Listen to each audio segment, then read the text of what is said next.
തിരുപ്പതി ലഡു വിവാദമാണ്. അപ്പോൾ കഴിഞ്ഞ കുറേ നാളുകളായി വളരെ സജീവമായ ചർച്ചയാണ്. അപ്പോൾ സുപ്രീം കോടതിയുടെ മുന്നിലേക്ക് ഈ വിഷയം വരുമ്പോൾ അതിരൂക്ഷമായ വിമർശനങ്ങളാണ് ആന്ധ്ര സർക്കാരിനെതിരെ കോടതി ഉന്നയിക്കുന്നത്.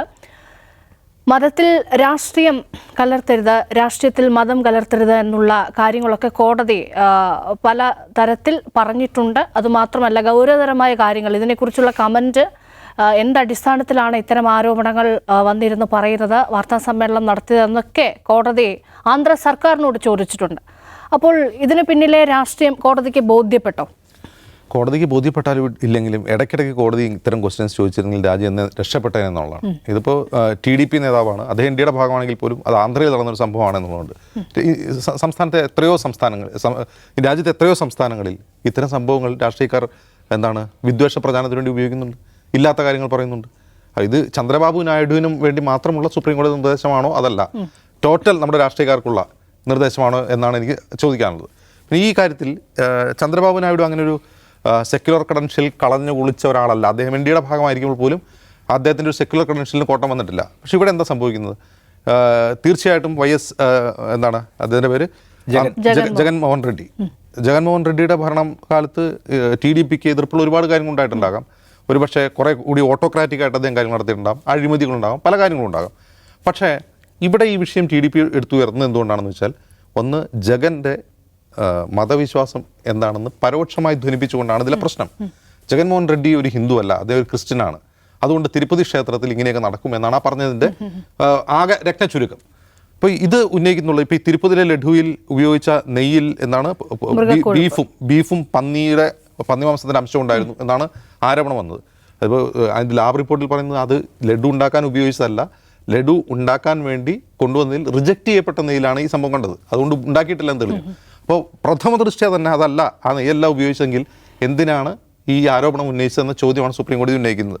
ഇവിടെ പ്രശ്നം അത് തന്നെയാണ്. ഇപ്പോൾ അത് ഫ്ലയർ അപ്പ് ചെയ്തുകൊണ്ടിരിക്കുകയാണ്. അപ്പോൾ ഇന്നും ഈ പറയുന്ന TDP മന്ത്രിസഭയിലെ ഒരു മന്ത്രി ഇന്നും ജഗൻമോഹൻ റെഡ്ഡിക്കെതിരെ സമാനമായ ആരോപണം ഉന്നയിക്കുന്നുണ്ട്. ഈ വിവാദത്തിനിടെ തിരുപ്പതി സന്ദർശിക്കും ജഗൻ എന്ന് പ്രഖ്യാപിച്ചിരുന്നു. പിന്നീട് അത് ആ സന്ദർശനം മാറ്റാൻ വേണ്ടി അവിടെ സന്ദർശനാനുമതി ഇല്ല എന്നൊക്കെ വാർത്തകൾ വന്നിട്ടുണ്ട്. അതല്ല അതിൻ്റെ പ്രശ്നം.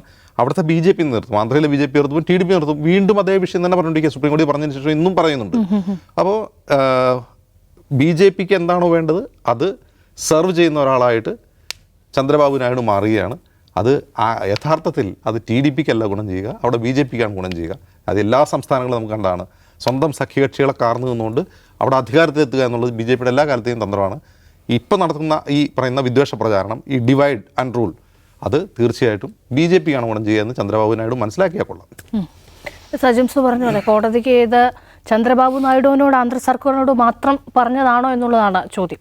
അല്ല, ഇത് വളരെ പ്രധാനപ്പെട്ട കാര്യമാണ്. കാരണം സുപ്രീം കോടതി അതിനകത്ത് എടുക്കുന്ന പൊസിഷൻ വളരെ ആശാവഹമായ ഒന്നാണ്. കാരണം ഇത് ഒരു പ്രിമച്വറായ ഒരു സംഗതി, അതായത് അന്വേഷണം പൂർത്തിയാവുന്നതിന് മുൻപ്, അന്വേഷണ റിപ്പോർട്ടുകൾ വരുന്നതിന് മുൻപ്, ലാബ് റിപ്പോർട്ട്സിൽ പോലും ആശയക്കുഴപ്പമുള്ള ഒരു സംഗതി എടുത്തു വെച്ചിട്ട് വർഗീയമായ വിഭജനത്തിന് ശ്രമിക്കുകയാണ്. അതിൻ്റെ മൊത്തം സംഗതികൾ നമുക്കറിയാം. അപ്പോൾ സുപ്രീം കോടതി സാധാരണ നിലയ്ക്ക്, ഇപ്പോഴത്തെ ഒരു നിലയ്ക്ക് സുപ്രീം കോടതി ഇത്തരം കാര്യങ്ങളിലൊക്കെ ഒരു ഭയപ്പാടോടെ ഇടപെടുന്ന നമ്മൾ കണ്ടിട്ടുണ്ട്. കമ്മ്യൂണൽ വിഷയങ്ങളാണെങ്കിൽ, മതവിശ്വാസവുമായി ബന്ധപ്പെട്ട പ്രശ്നങ്ങളാണെങ്കിൽ അതിനകത്ത് നീതിയും ന്യായവും ഭരണഘടനയൊക്കെ വെക്കുന്നതിന് പകരം എങ്ങനെ ഒരു സമവായം ഉണ്ടാക്കാം എന്നതിനെക്കുറിച്ച് സുപ്രീം കോടതി, ഇപ്പം നമുക്ക് അയോധ്യ വിധി മുതൽ ഇങ്ങോട്ട് അറിയാലോ. അപ്പോൾ സുപ്രീം കോടതി അങ്ങനത്തെ ഈ സമവായത്തിൻ്റെ ആലോചനകളും ഭയപ്പാടും ഒക്കെ കാണുന്ന ഒരു കാലമാണ്. ആ കാലത്ത് സുപ്രീം കോടതി ഈ രാഷ്ട്രീയത്തിനകത്ത് മതം കലർത്തരുത് എന്ന് പറയുന്ന വളരെ സ്റ്റേണായിട്ടുള്ള ഒരു അഭിപ്രായം പറയുന്നത് എല്ലായിടത്തും പറയാൻ സുപ്രീം കോടതിക്ക് കഴിയട്ടെ എന്നാണ് നമ്മൾ പ്രത്യാശിക്കേണ്ട കാര്യം. വേറൊന്ന്, ആന്ധ്രാപ്രദേശിൽ ഇപ്പോൾ TDPയെ പോലൊരു പാർട്ടി ഇങ്ങനെ ഒരു വർഗീയ രാഷ്ട്രീയം കളിക്കുന്നത് ഒരു ഒട്ടും സുഖകരമായ ഒരു കാര്യമല്ല, പ്രതീക്ഷിക്കപ്പെടുന്ന ഒരു കാര്യവുമല്ല അവരിൽ നിന്ന്. ആത്യന്തികമായി ഇതൊക്കെ ആരുടെ സംഗതികളാണ്? ഇതൊക്കെ ശരിക്കും പറഞ്ഞാൽ BJPയുടെ RSSൻ്റെയും ഏരിയയാണ്. ആ ഏരിയയിൽ കയറി കളിച്ചാൽ ആത്യന്തികമായി ഗുണം കിട്ടാൻ പോകുന്നത് അവർക്കാണ്. നമുക്ക് ചന്ദ്രബാബു നായിഡുവിനോടും പറയാനുള്ളത്, പിണറായി വിജയനോടും പറയാനുള്ളത്, അവരുടെ ഏരിയയിൽ കളിക്കട്ടെ. അവരുടെ ഏരിയയിൽ കയറി നമ്മൾ കളിച്ചാൽ അവസാനത്തെ എല്ലാ ഗോളും നമുക്ക് അടിക്കാമെന്ന് വിചാരിക്കരുത്. അവസാനം നമ്മുടെ ഗോൾ പോസ്റ്റ് ഉണ്ടാവില്ല എന്നാലും എല്ലാവരും ഓർക്കുന്നതാവും.